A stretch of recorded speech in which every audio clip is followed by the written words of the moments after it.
Hello, today I'm going to show you how to make a secret door foldable.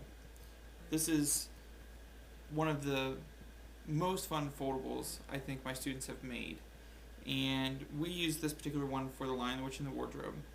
And what it does is it opens up like a cupboard, and then what I had the students do was do vocabulary for a particular chapter, sequence of events in the middle, and then just some sort of graphic on the other side. And if you're familiar with the story of The Lion, the Witch, and the Wardrobe by C.S. Lewis, you know that Lucy goes into the wardrobe and finds Narnia. Not all of the children are able to find Narnia the first time that they go in. So, when Lucy goes in, she finds Narnia. But when Edward goes in, Narnia disappears. So I'm going to show you how to make this type of foldable, and you can use it for language arts, you could use it for social studies, and you could use it for science as well. So without further ado,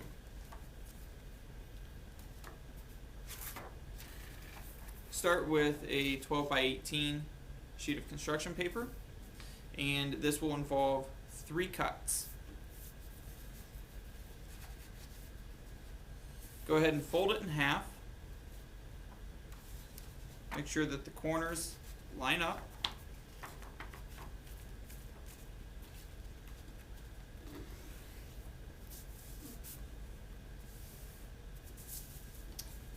Then you're going to take each piece and fold it to the middle.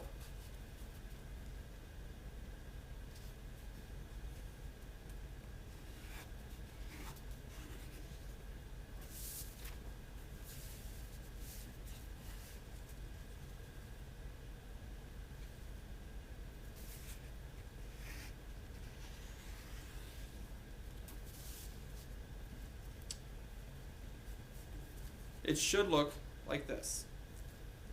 And what we're going to do, we're going to make 2 cuts on this particular page. So I said 3, I meant 2. You need your ruler, and because this is 12 inches, we need to measure every 4 inches and draw a line.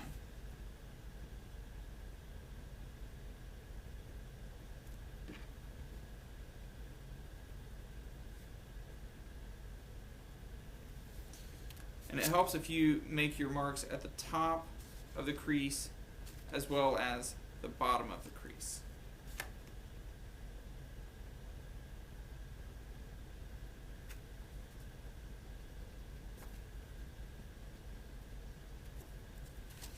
And go ahead and connect the dots.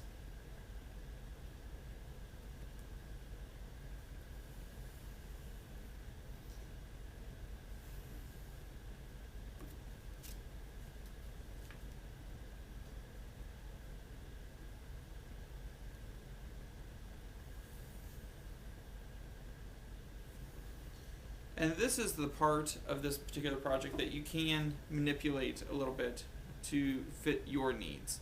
If you would like there to be 3 boxes or 4 boxes or 5 boxes, you just need to adjust the measurements, but the process is going to be the same. So you're going to take your scissors, you're going to cut from the creased edge, and you're going to cut in.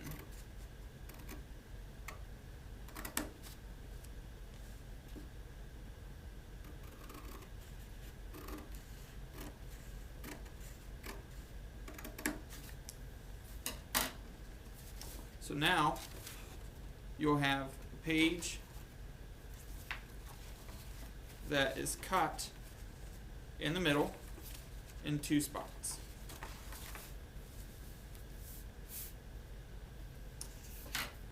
I'm going to use multicolored paper just to show you how to weave this.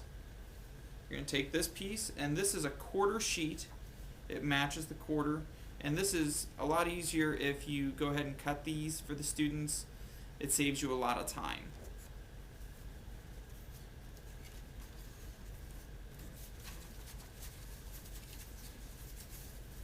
And you're going to weave it just like a basket weave into foldable. And then you're going to do this one the opposite direction.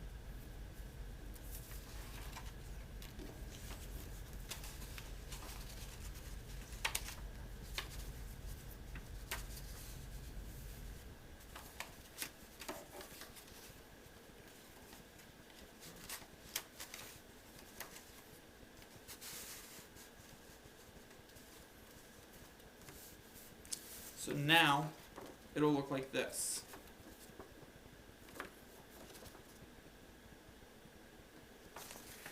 And the way this project works, these become your doors that just close over top.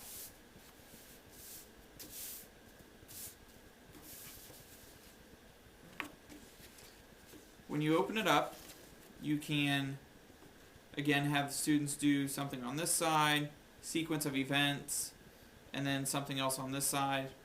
And the way to open it up so that you see the image in the background is you close it and you part it right here in the middle, and this will produce the other image. What you have to have the students then do is work on the project from this point.